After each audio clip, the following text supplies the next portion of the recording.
Сайн уу эрхэм үзэгчдээ та бүхэнд энэ өдрийн болон удахгүй алчлаа ирэх шинэ жилийн баярын мэндийг хүргэн мэдчилж байна. Намайг Базар саадын нар мандах гэдэг UBS-ийн санхүү маркетинг хэрэглэсэн дэд захирлаар ажилладаг. Харин өнөөдөр та бүхэнтэйгээ UBS-ийн 2 дугаар суугаар гарах ажил амжилтын яриа нэвтрүүлгийн анхны дугаараар уулзж байна. Ажил амжилтын яриа буюу I нэвтрүүлгийн минь анхны зочноор манай студид санхүүгийн зах зээлийн холбооны ерөнхийлөгч, Мандал даатгал группийн ерөнхийлөгч, мөн UMC группийн төлөөлөл удирдах зөвлөлийн дарга, ноён Үлзий баярын ганц зэрэг хүрэлцэн ирээд байна. За баярлалаа. За ингээд манай нэвтрүүлгийн анхны зочин болж ирсэнд маш их баярлалаа. За баярлалаа. Анхны зочин болсонд бас бэлгшээж байна. Амжилт хүсье. Нэвтрүүлгийнхаа нэр болон одоо ямар зорилготой нэвтрүүлэг юм бэ гэдгийг бас тайлбарлах хэрэгтэй болов. Энэ тайлбар хэлхийн өмнө бас нэг бяцхан түүх яриа гэж бодож байна л да. Хамгийн одоо анх их сургуулиуд өнгөж төгсөөд одоо бид нар яг оюутныхаа сүүлийн шалгалтыг өгдөг штэ гос гэж нэрлэдэг.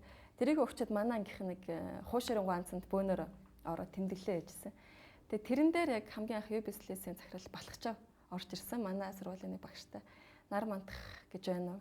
Байна гэж би тэр үедээ тэгсэн. Тэгээ тэрнээс хойш захирал дандаа тэрийг ярихдаа хиншүүн дотроос нэг жаа хохин байна гэж тэгсэн гэдэг байхгүй. Тэгээ телевизэхэд ингээл бүр нэг л холын ингээд ертөнц ойртоод ирсэн юм шиг.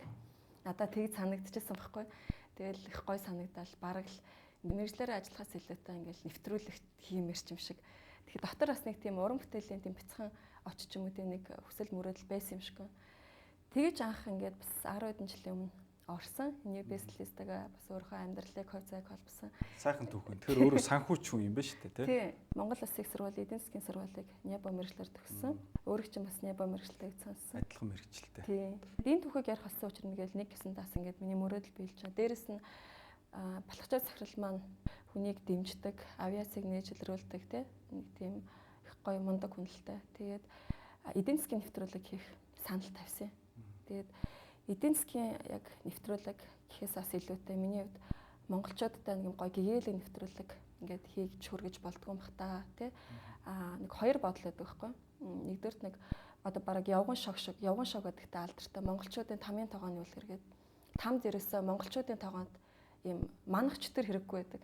Ягаад гэвэл ингээд дээшээгээ матчихсан нэг татаал унгаачдаг тий. Тэгэхээр тим сэтгэлгээ энэ бол бас нэг том одоо бидний бас нэг харамсалтай шин чанар болцсон юм болов.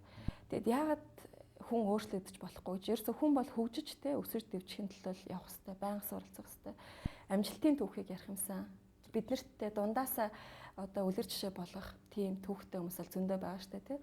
Амжилтанд хүрсэн хүмүүсийг ер нь харж байхад дандаа ажиллаж, хөдөлмөрлж ээж те маш урт удаан хугацаанд дадал туршлага хичээд зүтгэжж амжилтанд хүрсэн байдаг.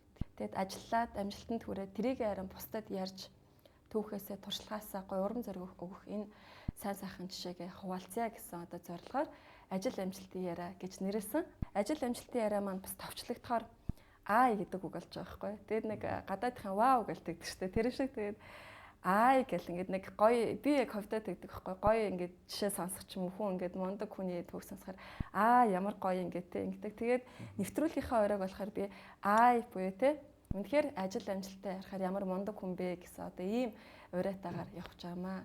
Ганц зориг гэдэг хүн бол бас яг залуу үеийнхэн миний бас үе тэнгийнхэн дотор I гэж хэлэхээр бас ийм явж ирсэн түүхтэй, туршлагатай, хэдийгээр залуу маш залуу хүн ч гэсэн ийм хүн байдаг. Таныг анхныхаа зочноор ирсэн юм аа.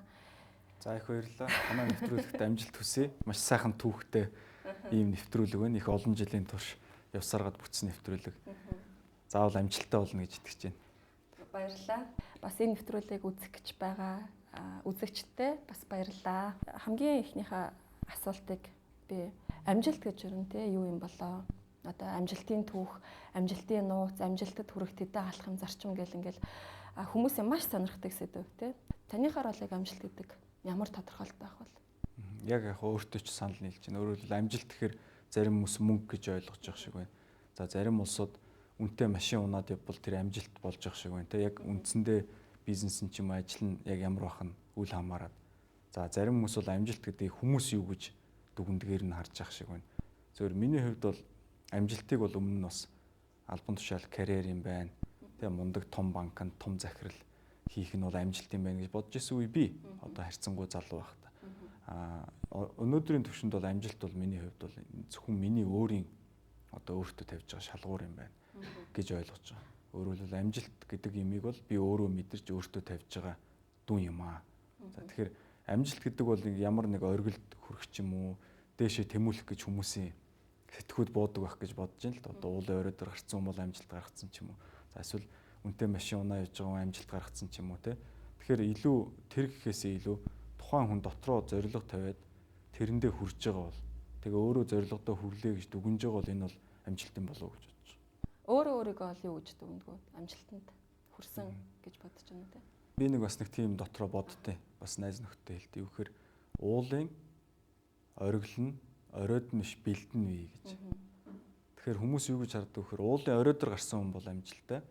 Бэлд одоо гарч чадахгүй тэнд ядраад суудсан хүн бол бас амжилтгүй хүн юм шигээр бас харах тийм хандлага байж магадгүй. Оргил гэдэг бол хүний сэтгэлд байдаг зүйл. Энэ бол уулын орой байх албагүй. Тэгэхээр хүн одоо хүн хөлтлөө хоруугаас хайлан хальтлаа байнга зоригтой. Хүний амьдрал өөрөө маш том агуу зориг байдаг. Энэ дотор маш олон жижигхэн зорилгоодыг тавиал нэг нэгээр нь хүрээл ингээл явж явах хэрэгтэй гэж би хардаг. Тэгэхээр ганц зэрэг гэж хүн амжилттай гэж хүн мөн үү биш үү гэд одоо өөртөө ямар дүн тавьж байна гэж асууж байгаа шиг байна. Тэгэхээр яг хуу харьцангуй утгаараа бол зарим тавьсан зорилгод бол хүрсэн. За мэдээж бас хийх юм маш их байна. Тэгээ урагшаа ингээд ахих тусмал маш том илүү том зорилгууд тавигддаг тий. Тэгэл хөдөлмөрлж эхлэх хэрэгтэй. Тэгэхээр хүн гэдэг амьтан бол маш том зорилго. Түүний төлөвх тасралтгүй хөдөлмөр юм байна л гэж харж байгаа. Зорилго гэдэг маань нэг талаас бас мөрөөдөлтэй. Тэгэхээр багтаа ер нь бид нар ч их гой мөрөөддөг штеп. Тэгэхээр багтаа ер нь юу мөрөөддөг гэсэн, оюутан болоод ямар мөрөөдөлтэй болсон, дөнгөж ажил дээр гараад ямар мөрөөдөл байсан, одоо ямар мөрөөдөлтэй гэдгүү ингээд мөрөөдлүүдийн оронд тийм яг ингээд сайн хэлсэнтэй жижигээр ингээд биелэгдээ явж байгаа. Тэгэхээр хэр мөрөөдөх дуртай вэ? Ер нь бол багасаа мөрөөдөмтгий хөвгтөөсөн. Харьцангуй эрт уншиж сургуульд орохоос өмнө уншаа сурцсан байсан. Тэгээд одоо нэлээ манай гэрт бас их уран зохиолын номнууд байсан л да.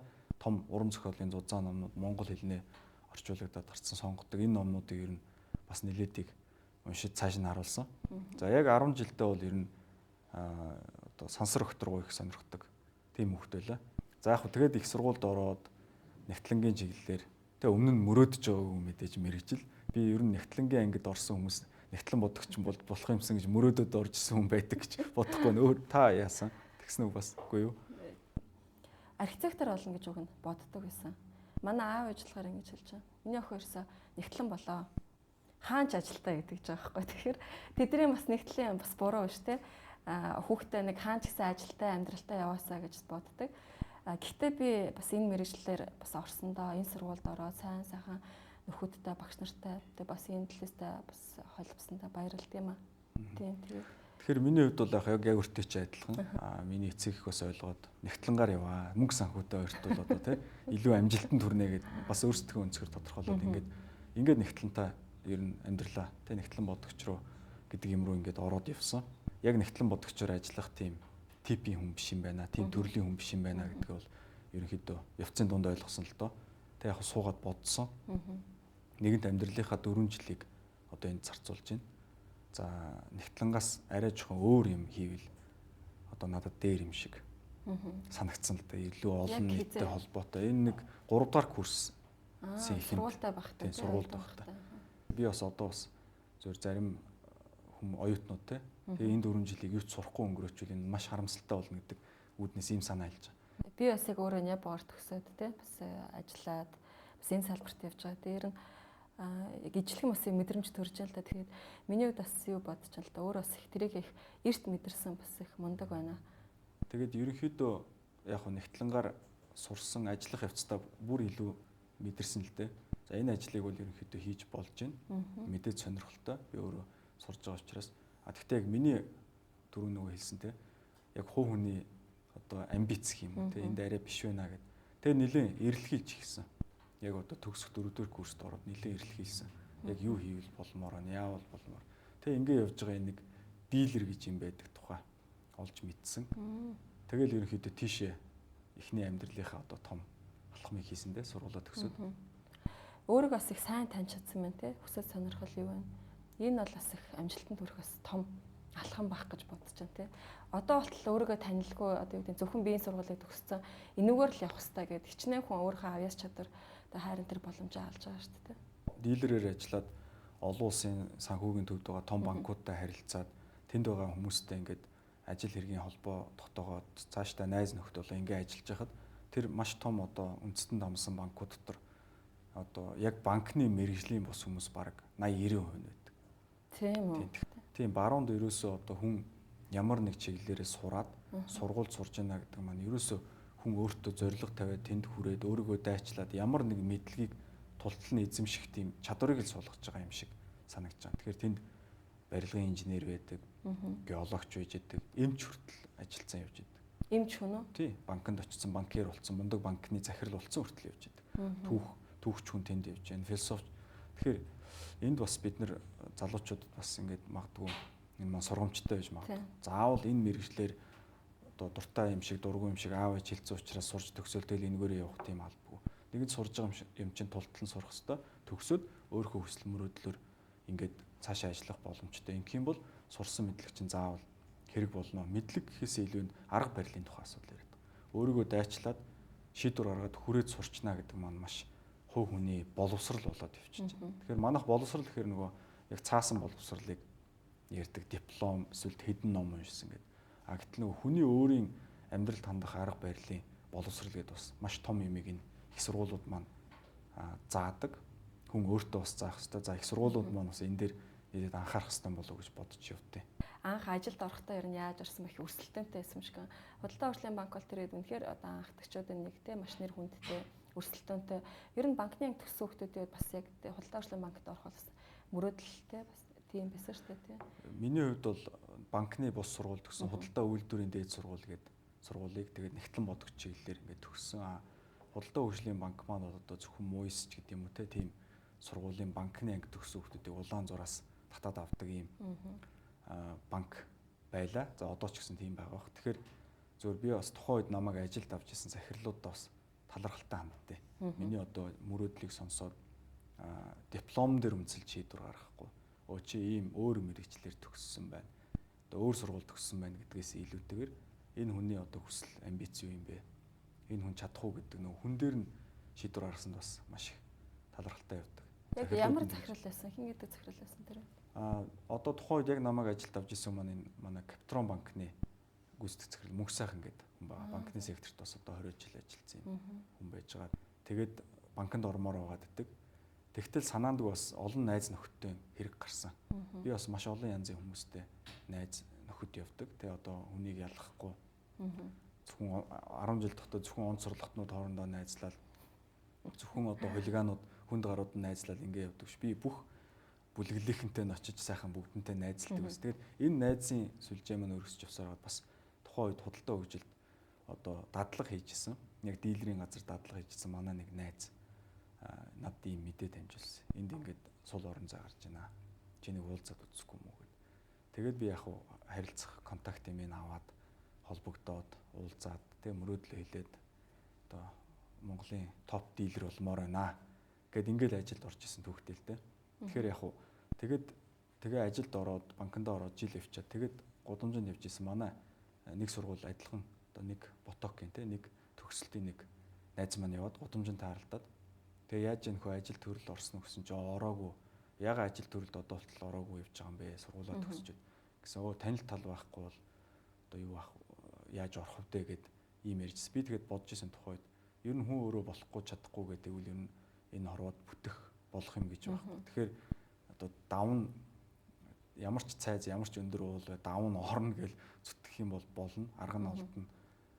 Том чухал хичээл байд юм байна гэж дотроо бодож ирсэн. Яг тухайн үед бол бас яг ажилд орно гэдэг чинь хэцүү байлаа шүү дээ.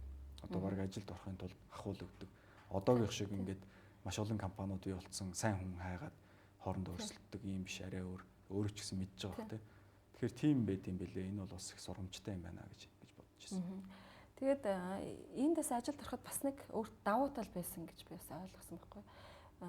Бидний энэ төр гэдэг чинь бас ихэнх нь Монгол сургуулиуд ч гэсэн орос хэл дээр хичээл ороо авсан тийм нэг хаалттай ч гэсэн. Тэгээд англи хэлийг бол дөнгөж л сурч эхэлж байсан байх. Тэгээд англиний олимпиадад тэр үед оролцож байсан юм уу? Тийм. яг сургуулаа төлөөлж оролцоод ихтэй сургуулиуд хэдэн курстэй? Тэр чи одоо 3 дахь курстэй юм байна. Ер нь хизээнээс англи хэл сурч эхэлсэн? Ер нь бол 10 жилд байхаас 10 жилүүд нэг англи хэл зааж эхэлсэн. Тэгэхэд л ерөнхийд нь суурийн тавьж сураад. Тэгээ манай ээж бас их шахдаг байсан. Тэгэл яг бас их алсыг харсан байна тий. Мань хүн ер нь их алсыг харсан юм шиг байна. Би тэгээд мань хүнд бас их талархалтай. Яг баярлалаа. Тийм баярлалаа гэж хэлж байгаа. Тэгэхээр их шахдаг байсан. Би бол тухайн үед мэдээж 10 жилийн хүртэл залхуурна. Дургуутсан. Гэхдээ яг бас нэг тэр чинь 100% шахалт орж ирэхэд нэг 20% нь сураал яваадсан. Тэгээ ингэж явсараад ерөнхийдөө англи хэл маань боломжийн төвшөнд ороод ирэхэд нэг тийм Америк ирхэн байсан. Бид нэг 2-7 хоног англи хэл заах тийм боломж гараад. Ингээд тэр мань хүн болохоор надад нэг юм ном бэлгэлсэн. Би одоо сагсан бөмбөг сонирхож тоглодог байлаа их сургуультай их. Тэгээд ийм сагсны тухай сагсан бөмбөг сонирхдаг Америкийн тийм борчуудын хорооллын 2 одоо хар жаалын тухай ийм ном. Уран зохиолын ном байсан юм уу тий? Тийм одоо бодит амьдрал дээр сэтгүүлсэн тэгээд жоох уран зохиол руу оролцсон юм ном. Гэхдээ харьцангуй энгийн англи хэлээр бичсэн. Тэгээ энэ маань юу гэхээр ерөнхийдөө аав ээж нь хар тамхи татдаг тэгээд ийм ядуусын хороолд байгаа 2 одоо Америк хөвгүүнтэй хэрхэн сакс гэдэг мөрөөдлөөр жигүүрлж явсараад том их сургуулиудад урилгаар очиод тоглоод ингээд явж байгаа тухай харуулдаг. Тэгээ амьдралын бэрхшээлүүд. Тэгэд энэ ном маань өөрөө миний бас сонирхдаг зүйлээс учраас би бүх үгийг орчуулад уншсан. 2 сарын дотор. Одоо манай энэ залуучууд бас тийм их анзаардаг. Англи хэл нэлээд сурцсан байгааддаг. Ярих гээр ярьж чаддгүй, бичих гээр бичиж чаддгүй. Уншихаар бас нэг бүрэн ойлгохгүй байгааддаг. Энийг ерөөсөө яг цэг тавиад шин шатанд гаргаж ирсэн. Энэ номыг уншсанараа. Тэгэхээр бас нэг юм үг байдаг ч нэг зөв газараа зөв цагтаа бас байж чадах юм бол тий яг нэг зөв замаар явдаг гэдэг. Тэрээс яг тэр үеэс тохиосон л байна гэж бодож байна л та. Тэгээд яг саяны тэр ном дээр ярихад бас энэ цаанаас их гоё бэлэг болж л тий. Бас хүн болгоо яг ингээд санаанд үгээр юм сайхан учир. Тий ганцхан ном гэхэд л тий бас ийм их тустай юм үзүүлсэн байна. Тэгээд ер нь хүнд нөгөө сурсан эрдэм илүүдэхгүй гэж хэрвээ бас англи хэлгүй байсан бол яг өөрчлөлтөөр бас яг тэр өрсөлдөнд гарч ирч чадах байсан үгүй тий. Тийм байсан байна. Тэгээд бас сонирхолтой түүх байна. Баярлалаа. Тий. Ингээд ном англи хэлний талаар ярьсан дээр ер нь суралцах одоо арга барилын талаар тий. Би бас ингээ гайхдаг байхгүй ингээд харахаар за маш олон бизнесийн байгууллагыг за удирдахжсэн тий. Удирдах төвшөнд ажиллаж байсан. Одоо ч гэсэн ингээд олон компанийг удирдах чинь төлөөлөл удирдах зөвлөлтөө. За дээрэс нь нэг хэсэг хөрөнгийн биржийн төлөөлөл удирдах зөвлөлийн гишүүнсэн тий. Санхүүгийн зах зээлийн холбооны ерөнхийлөгч гээд одоо ингээд яг одоо нэртэй одоо малгайтай явдаг ийм аль биесны тодтолуудаас гадна миний мэдхээр одоо блог маань гэдэг юм уу те Виктор Төвийн Сэ коллежийн сургалтанд суужсан тэрэн дээр бас хичээл орж исэн санхүүгийн зах зээлийн талаар за бас философи сонирхдаг те философийн талаар илтгэл тавьсан гэд ингээд айгүй олон зүйлийг маш олон зүйлийг нэг зэрэг амжуулж яадаг. Тэгэхээр энэ бүхнийг нэг тодорхой тийм суралцах арга барилтай дадалтай байж амжуулдаг байх гэж бодож байгаа хгүй. Тэрнээс юм бас нэг жирийн одоо технологиор ч юм уу те арга барилаар бас ийм олон зүйл бас зэрэг хүрчдэггүй хаа. Тэгэхээр яг суралцах арга барилын нууц юм манай залуучуудаас сонирхох гэж бодож байна л да. Тэгэхээр би зүгээр ер нь мэдлэгийг бол одоо салбар сектор бүрийн мэдлэгийг ийм багна гэж үздэг. Дээшээ одоо өндөр багнууд. Тэгэхээр энэ олон багнууд маань маш том дээврийг тулж байна гэсэн. Тэгэхээр ер нь альва нэг мэдлэгийг бариад авбал тэрийгэ дуусгаад орой дээр нь гарч хэрэгтэй. Тэгэх юм бол бусад мэдлэгт хүрэхэд амархан бол. Дээврээрээ дамжаад дээвэр нь алхаад явчихна гэсэн. Тэгэхээр ийм юм шиг надад төсөөлөгддөг ер нь бол альва юмыг сурахын тулд зорилгоо тавиад чиглэлээ тодорхойлцоод цахилгаан баттай байх хэрэгтэй.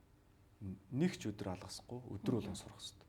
Залуу улсууд гадуур дотор наргиц ингэж явал шөнө 1 2 гэл гэртээ орж ирвэл би суугаал 20 үгээ цээжилдэг байсан. Тэр нь одоо оюутан байх үед ажил дээр гарсан үед үү? Тэр оюутан байх үед. Оюутан байх үед. Оюутан байх үед. Тэгээд ажил дээр гарах ч гэсэн яг энэ арга технологио хэрэгэлсэн.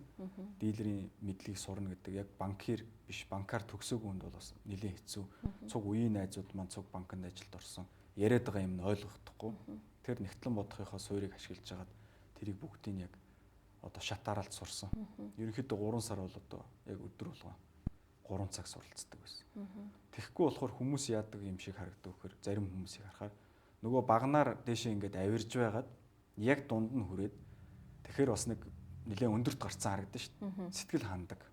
Тэгээ буцаа гулсаа буучдаг. За эсвэл зарим нь болохоор шантардаг. Нэгэн цагаа зарцуулаад энерги зарцуулаад дэшээ авирцсан юм чинь гүрийж байгаа дахиад дээшээ авирчих юм бол гарч байна. Тэгэхээр магадгүй одоо та илүү сайн мэдэх байх л та. Одоо ингээд уул руу бид нэр хаяа ингээд 100 ч юм уу 100-аад авирахаар эхлээд айгүй хэцүү байдаг те. Бактериал одоо үхэх гээл те. Тэгээ жоохон гүрийгээ явчих тэр бүх юм онгоогоод гар хөл уян хатан болоод цаашгаа оройр нь түртэх юмгүй гардаг шүү дээ. Тэгэхээр мэдлэг бол ерөөсөө яг энэ. Одоо миний таньдаг хүмүүс дотор хүртэл байна шүү дээ. Одоо англи хэл сурах юмсан гэд 20 дахь жилдээ яриад явж байгаа. Одоо болтол сураагүй л байгаад идэг те. Тэгэхээр ерөөсөө барьж авал энэ 3 сарын дотор л энийг дуусгах хэрэгтэй. Тэгээд дараагийн юм руугаа орохгүй бол амьдрал дэндүү хайр. Өөрөөр хэлбэл тэр яг багнаар дээшээ авирахад ерөөсөө сахилга бат гэдэг юм хэрэгтэй л гэж. Сахилга бат. Хэрвээ таны үгийг та өөрөө хүндлэхгүй бол хинч хүндлэхгүй. Тэгэхээр яг сахилга бат гэхээр бид нарт нэг юм жоохон юу буугаад идэх шүү дээ. Багаас нэг юм сахилга бат гэдэг үг маань уг нь маш чухал боловч бидний ой танд нэг ингээл одоо шийтгэл маягаар ухамсарт цууцсан байдаг юм санагддаг байхгүй. Гэтэл сахилга бат маань яг саяны яг тайл нь яг өөрийн чаран дээр гарч ирж байгаа шиг юм л та. Өөртөө хүнддэх, өөрөө хүндэтгэлээд юм те. Тэрнгээр яг гой хөшөөрөгдөөд яг сахилга баттай байгаа тууштай ажиллах юм бол орой дээр нь гарч чадах нэ те. Орой дээр нь гарцсан оноо бол өөр ямар ч багнадаг дээрээс байгуулж болно гэдэг одоо өөрөө чинь арга барил. Өөрөөр хэлбэл сахилга бат гэдэг бол зэвсэг гэсэн үг. Арга барилаасаа нууцаасаа хуваалцсанд бас их баярлалаа. Залуучууд маань сонсож байгаа. Надад тэр блог хөтэлдэг талаар ч юм бас асуумар санагдаад байдаг байхгүй юу? Их олон сэдвийн талаар бичдэг. Нэг уншихад одоо санхүүгийн зах зээл гэвчдэг. Нэг болоход хүний мораль, эсвэл компани одоо ёс зүй, суртахуун, соёл, заримдаа философийн талаар ч гэдэм эсвэл соёл, иргэншил, бүр хүний одоо ДНК тий тэр мөрний талаар хүртэл мэдээлэл ингэ бичсэн байдаг. Тэгэхээр энэ бас яг хэлний мэдлэг тусалдаг баг. Дээрээс ч бас олон талын сонирхол бас нөлөөлдөг баг.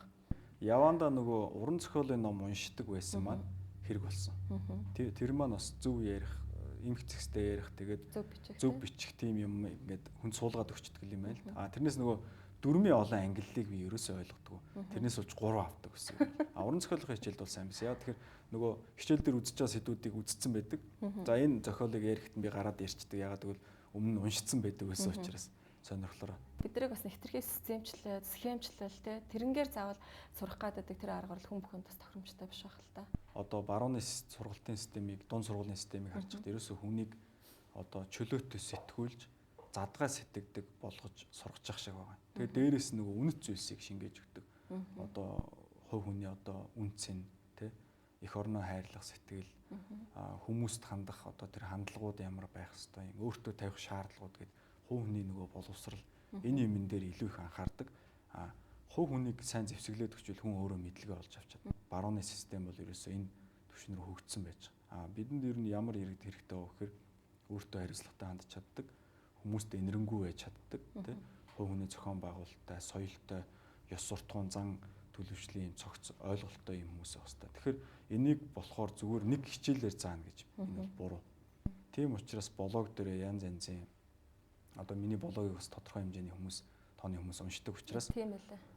Янз янзын сэдвүүдийг хөндөж тал талаас нь бичгийг оролддог. За би өөрөө амьдралдаа баримталдаг зарчим аливаа асуудал, бизнес ч вэ, амьдрал ч вэ асуудлыг олон талаас нь харах нь зөв юм байна.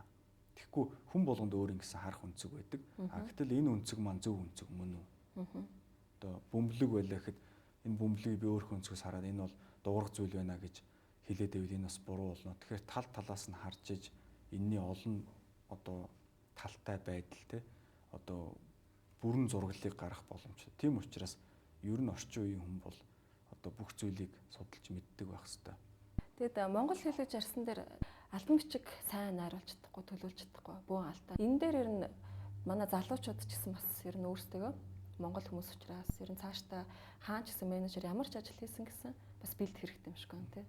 Сүүлийн үед бол одоо мессежний хэлээр бичдэг тийм залуучууд бас очирж байгаа. Өөрөөр ч бас тийм албан бичгүүд орж ирж байгаа бах тий.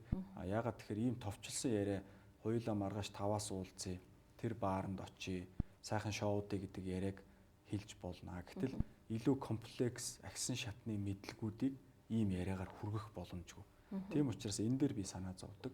Манай залуучууд одоо ялангуяа дунд сургуулийн сурагчид бол уран зохиолын ном нэг 200 ном уншицсан байхад бол ер нь энэ асуудал бол арилжих юм болов уу гэж боддог. Тэгэхээр миний хувьд ч гэсэн бас тийм алдаатай юм хийдгэл байсан. Анх дөнгөж сургууль төгсөөд.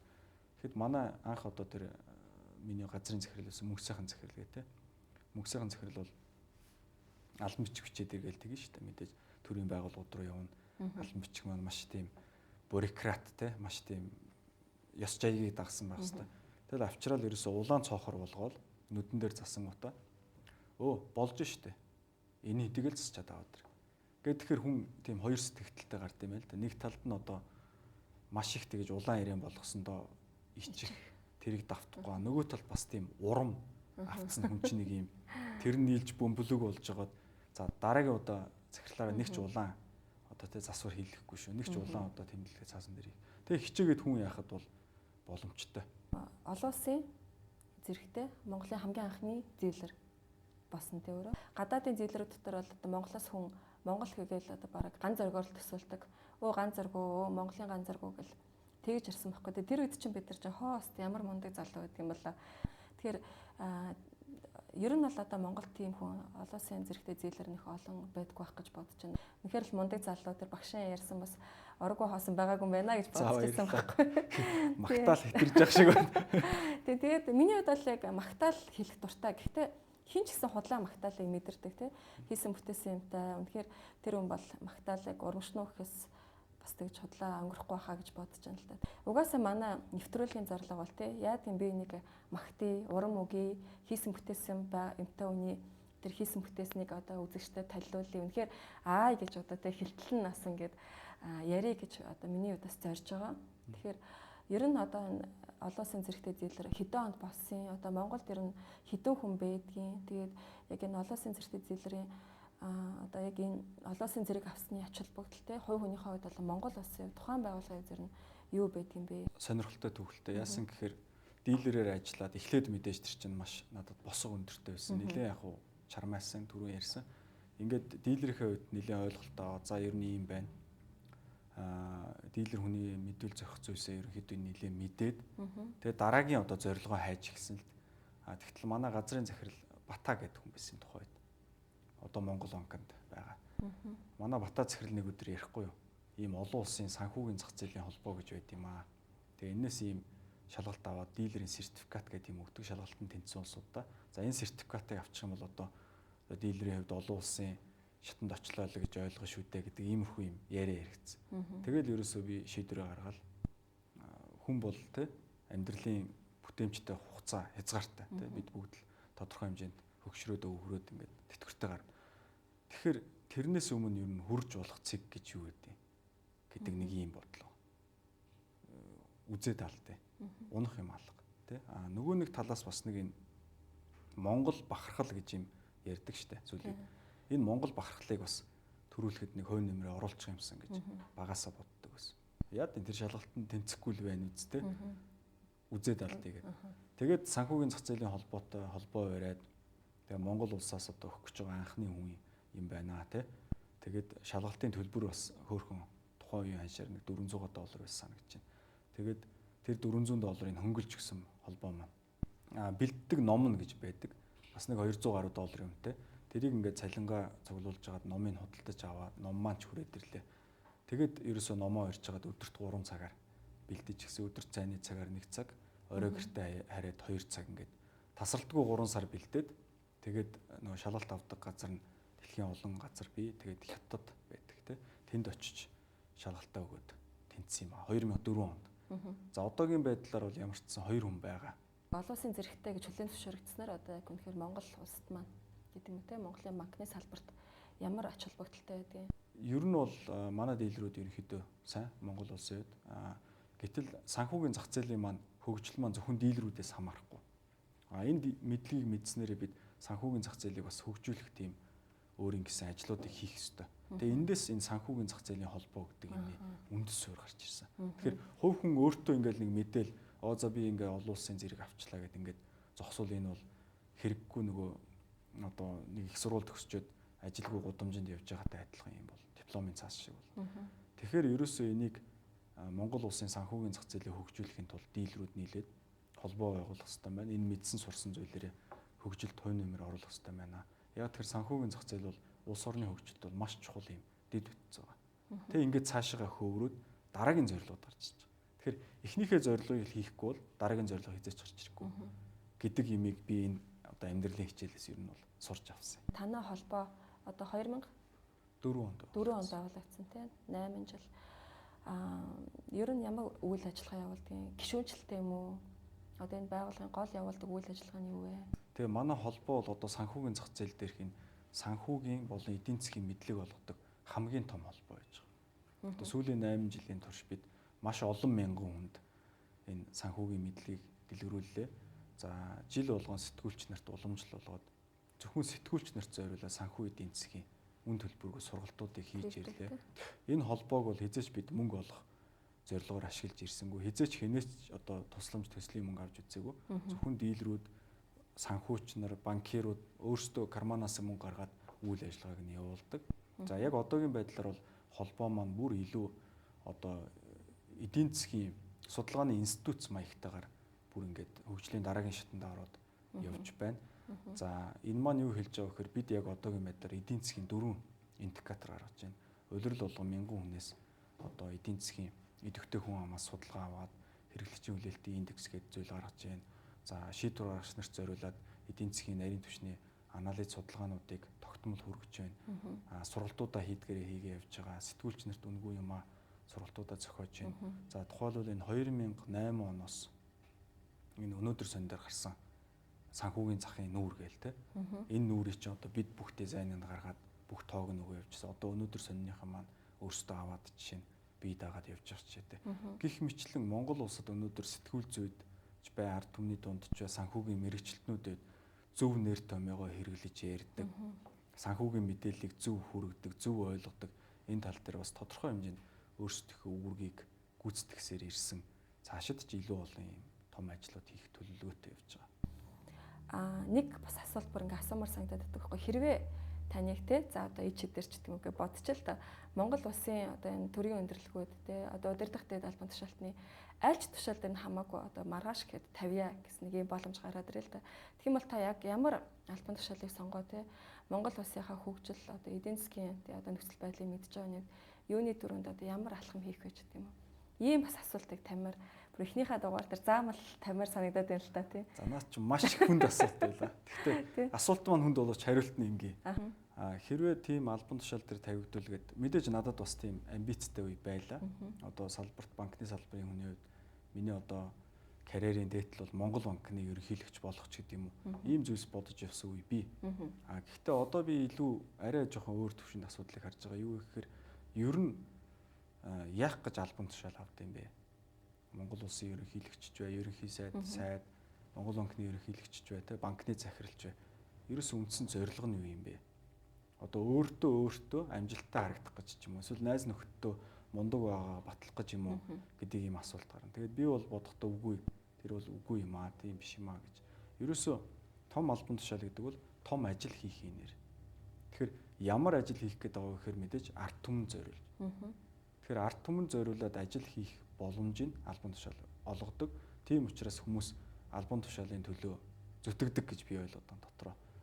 Гэхдээ ард түмэнд юм хийх сэтэл маань өөрөө албан тушаал дээр очисны дараа эхэлж болохгүй.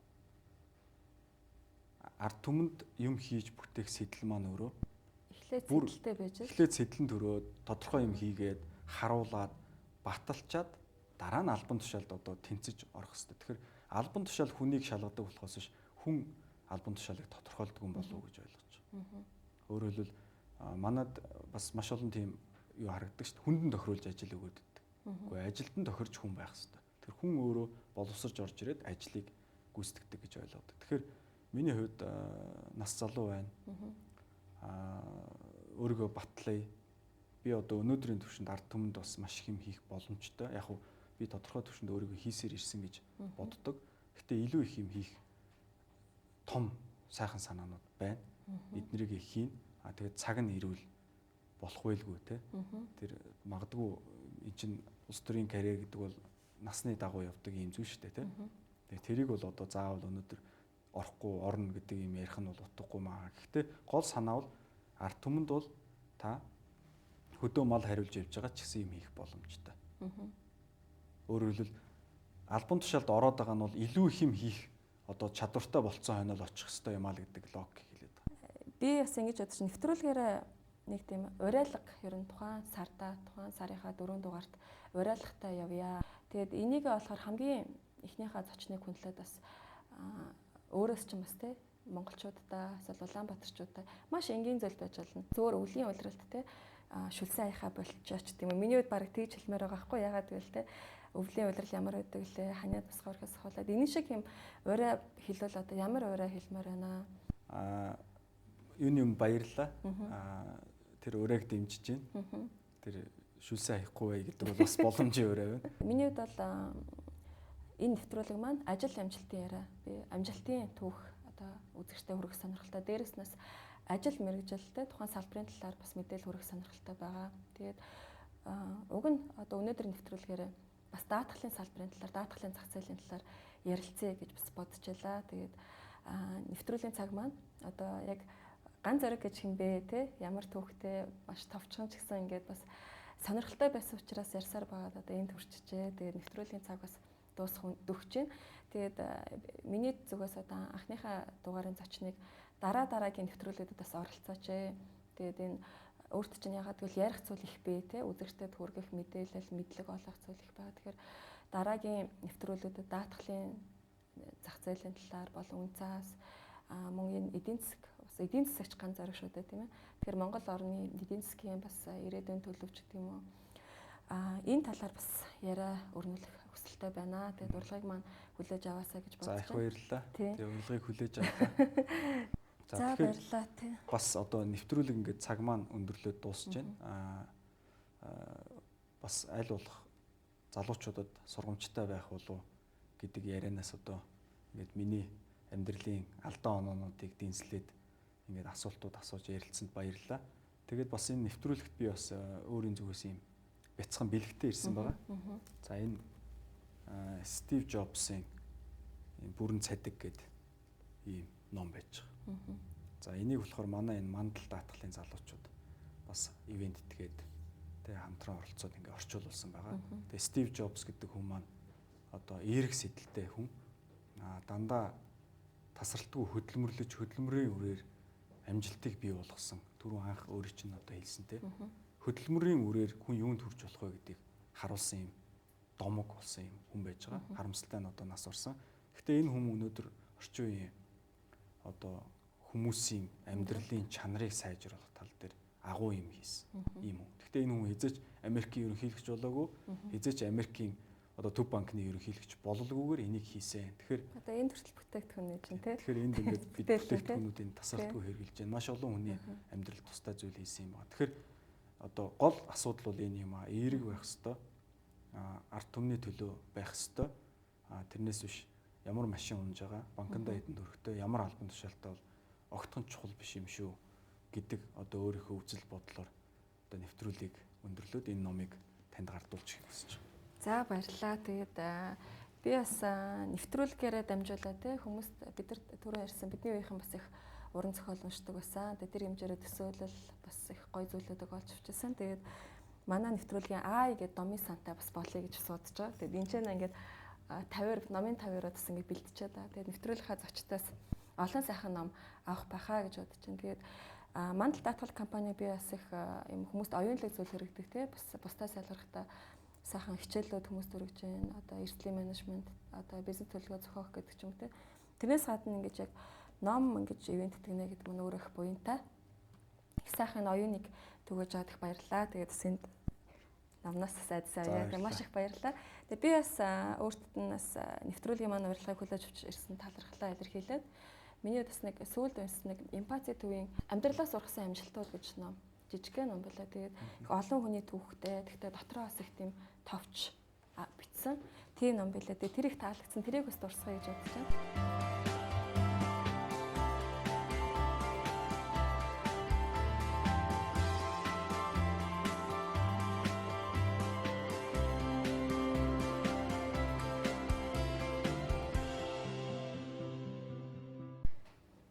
За нэвтрүүлгийн анхны дугаарын зочноор урагдаж ирж нэвтрүүлэгт оролцсонд ганц зэрэгтэй баярлалаа. За баярлалаа. Та бүгдэд амжилт хүсье. Баярлалаа. Амжилт сайн сайхныг хүсье.